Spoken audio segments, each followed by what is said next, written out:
Robert Carey Long Sr. had a son and named him Robert Carey Long Jr. And although he only lived to his 39th year, Robert Carey Long Jr. was a talented, accomplished architect in his own right. He designed this Episcopal church in Catonsville and courthouses around Maryland, Greenmont Cemetery in Baltimore, which was Greenmount back then.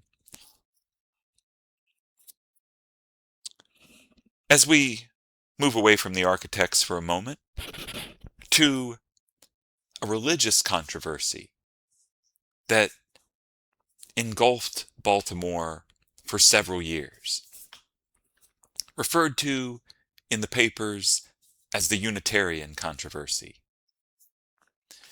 The first Unitarian church of Baltimore, designed by Maximilian Godefroy, who was an architect you met back in the last lecture. In fact, I think you may have even met the church back then. Did we back then talk about the Unitarians as a faith? I don't know. Let's do a quick review. Unitarians called themselves Christians, but most Christians didn't believe that they were Christians.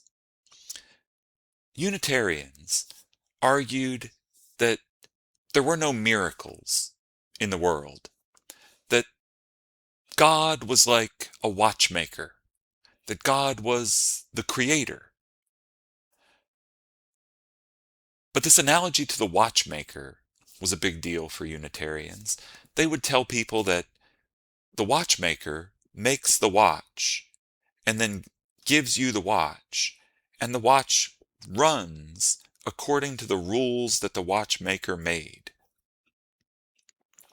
This is their analogy to the Creator, that the Creator made the universe and everything in it, and that the universe operates according to the rules designed by the Creator.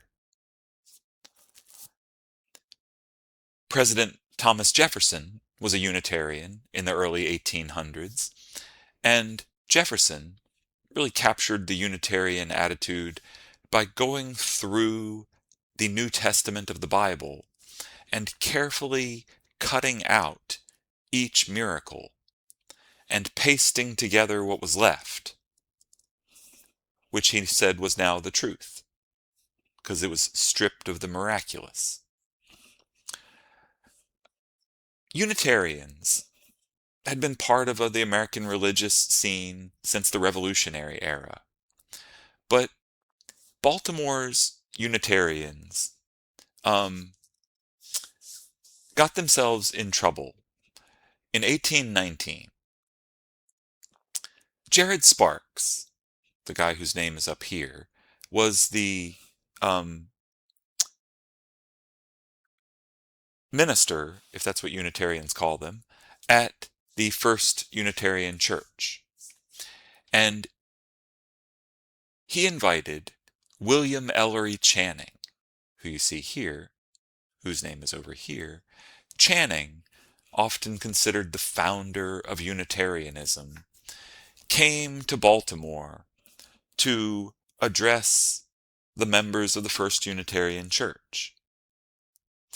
Channing was a little bit of a religious celebrity, and so, the papers are there paying attention. And Channing says that you should use reason when you read the Bible, just as you do with any other book, saying that you should not just accept it as true. You should read it and think, is this logical? Is this scientific? Do I believe this? This was interpreted by many in Baltimore as undermining the basic pillar of Christian religious faith. People freaked out. And remember, William Ellery Channing just came here to visit. In Unitarian history, this became known as the Baltimore speech. But in Baltimore, the anger of Baltimore's religious population now rained down on Jared Sparks. Because he's still here. Channing, he just came to visit. Sparks was attacked in print, attacked from the pulpit by ministers across Baltimore. In fact, hating the Unitarians appears for a moment to have helped bring Baltimore's Protestants and Baltimore's Catholics closer together. You know what I mean? The Protestants and Catholics don't like each other, but man, you get them started on how much they hate the Unitarians, and they seem like they're besties. When a yellow fever outbreak hit Baltimore in 1819, one minister blamed the yellow fever outbreak on this synagogue of Satan, which is what some of them called the Unitarian Church. The synagogue of Satan. Sparks moved on in 1824, and while the Unitarian Church remained open, with a different minister, the controversy died down.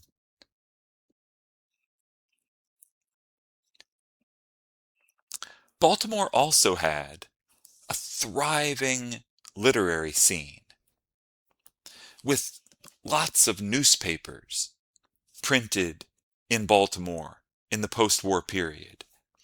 This map here, for orientation, the Peel Museum is up here, and so the Washington Monument further up to the north and off the map.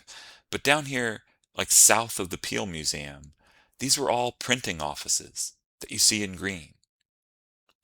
Some printed newspapers, usually weekly. Some were printing offices that focused on publishing pamphlets, books, flyers. This print culture meant that the rapidly growing city of Baltimore attracted writers. And Baltimore's writers established a literary club in 1816. The idea that a city had a literary club was considered a real sign of sophistication to some people. The Delphian Club was established in 1816.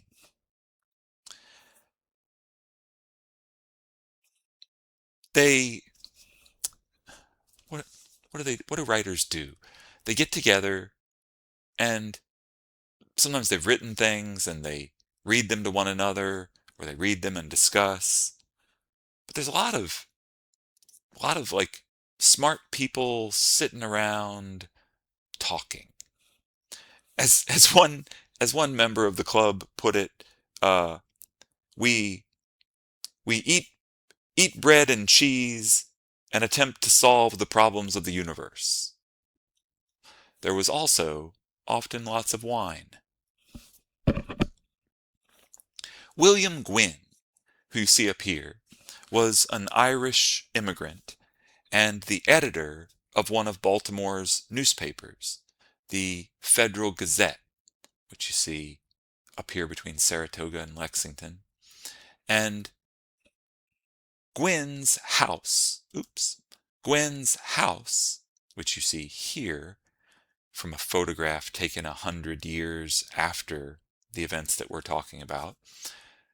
Gwynne's house, which was designed by Robert Carey Long Sr., was the most common meeting spot. So what do we got? A bunch of writers, literary types, bohemians, wine drinkers, going over to William Gwynne's house and shooting the shit and solving the problems of the universe. Other key members included Tobias Watkins, John Pierpont, Francis Scott Key attended meetings. There was no formal membership list. William Wirt attended meetings.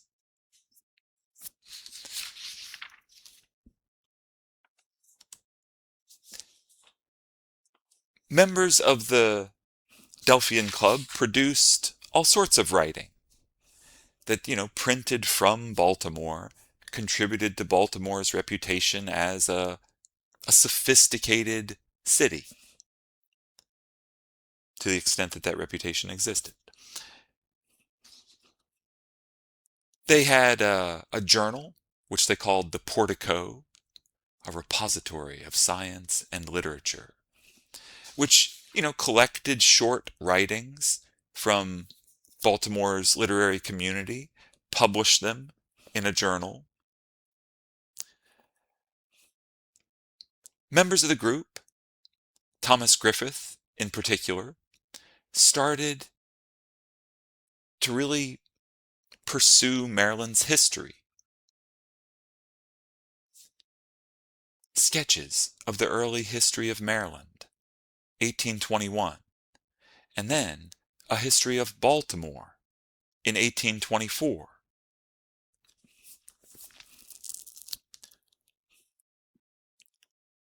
A prominent member of the Delphian Club in the 1820s was this cat, John Neal. This portrait of John Neal is painted by Sarah Miriam Peale, who we will talk more about in a few minutes, because there were not a lot of female portrait artists.